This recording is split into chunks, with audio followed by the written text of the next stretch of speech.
FSA में जब मैं आया तो पाकिस्तान में पॉलिटिकल डेवलपमेंट्स जो हो रही थी, ज़ियाउल हक साहब का अगस्त में जहाज़ फट चुका था और फिर इलेक्शन हुए और बेनज़ीर भुट्टो की गवर्नमेंट आई नवंबर में, पीपल्स पार्टी की गवर्नमेंट आई जो कि उन्होंने अपोजिशन में इस्लामी जमहूरी इत्तेहाद था जो कि 9 पार्टीज़ का था।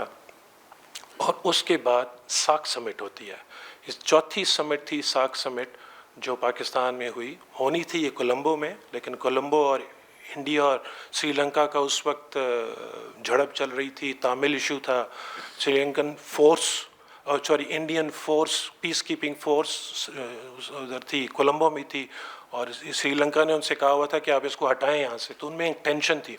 श्रीलंका ने इनकार कर दिया तो पाकिस्तान ने वो समिट होस्ट की।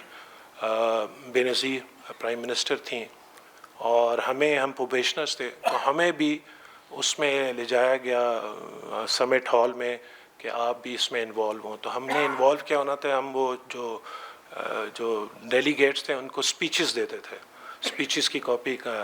तो मेरी ड्यूटी मुझे याद है वो लगी मेन पोडियम पे जहाँ पे 7 लीडर्स बैठे थे। तो एक सर मुझे याद है, मुझे बाद में बताते हैं लोग कि आप जब मैं गया तो बेनज़ीर को जब रखी किसी की तस्करीर तो उन्होंने कहा कि पानी इशारा किया, उनके सामने लोग पानी रखना भूल गए थे, बाकी लीडर्स के सामने था।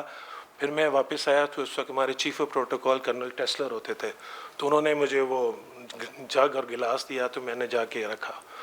फिर दोबारा मैं जब देने आया उन्होंने फिर मुझे रोका, बेनज़ीर ने एक पर्ची दी और हल्के से कहा जनरल बाबर। तो जनरल बाबर उस मिनिस्टर इंटीरियर थे, पता नहीं उसमें क्या था, वो फिर मुझे जाके दिया। तो ये मेरी वो एक याद है उस समिट की, साक समिट की। इम्पॉर्टेंट समिट थी। राजीव गांधी बड़े अरसे के बाद इंडियन प्राइम मिनिस्टर पाकिस्तान तशरीफ़ लाए थे। उस वक्त भी पाकिस्तान और इंडिया की कशीदगी चल रही थी। ब्रास टैक्स वो ऑपरेशन हुआ था जो इंडिया ने बहुत किया था, बहुत बड़ी एक्साइज थी। वो कहते हैं कि दुनिया की वर्ल्ड वॉर 1 वर्ल्ड वॉर 2 के बाद सबसे बड़ी एक्साइज किसी ने की थी, तो उससे पाकिस्तान उनके दरमियान कशीदगी थी।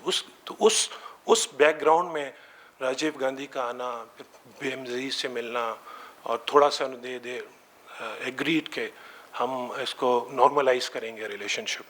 तो ये एक उस वक्त की मेरी वो एक मेमोरी है जो आई थॉट कि अब से मैं शेयर करूँ।